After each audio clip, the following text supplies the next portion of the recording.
in the independent research seat. I mean, we got it coming at us from all angles. Amidst all the, let's say 90% of its noise, or noise, I would include the consensus that right?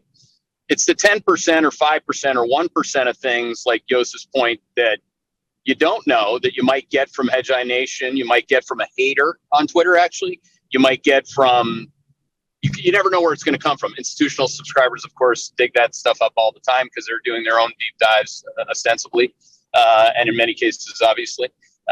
So to me, that's a really powerful part of the seat where we shouldn't get upset by that. But there will be people that are digging up other things. Right? I mean, they're digging up plenty of other things. I mean, it's a far better purview than I used to have sitting in my buy-side seat when I couldn't get any of that feedback. Yeah, I mean, I would agree with that. I mean, look, I'm kind of homegrown Hedgeye, right, in that respect. So I don't have that kind of prior history on the buy side or sell side, which I think has kind of helped me develop the process that I, use and continue to refine.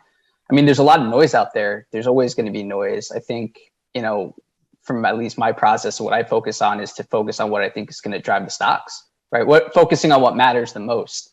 And then and that helps you kind of tune out the noise and just, it helps with bias. It helps kind of eliminate a lot of things. So it's kind of what I'm like, I don't want to say I'm obsessive about it, but, every time I tend to deviate from that is either A, when I make a mistake, or B, where I just make a wrong call, right? And kind of, and I don't want to say that I did this with AMC because, obviously it's not to pivot too quickly on that, but it obviously getting squeezed 45% a day didn't feel really good. This is a good example of something where there was two different ways to read that. And then there was a massive, I don't know if you got it to that point, but there were like 60,000 calls that I was talking about on the macro show in AMC on Thursday, I think, on the March 25s, ahead of him saying that. The danger of shorting meme stocks that are already completely divorced from any fundamental reality,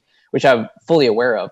But I can tell you any story that you want to believe. And then and then it becomes a classic case of misdirection. Look over here, not over there. Don't look at my core business because it's terrible.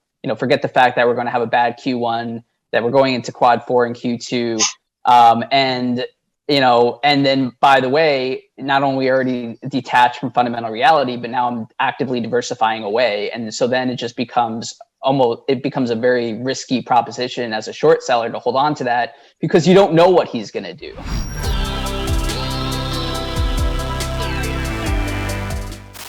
Hey there, Hedgeye Nation, or if you're not part of Hedgeye Nation, thanks for watching Hedgeye on YouTube. If you haven't already, make sure to click on the button below there. Subscribe to our YouTube page. You can also follow the link in the description to our website to get even more great investing content.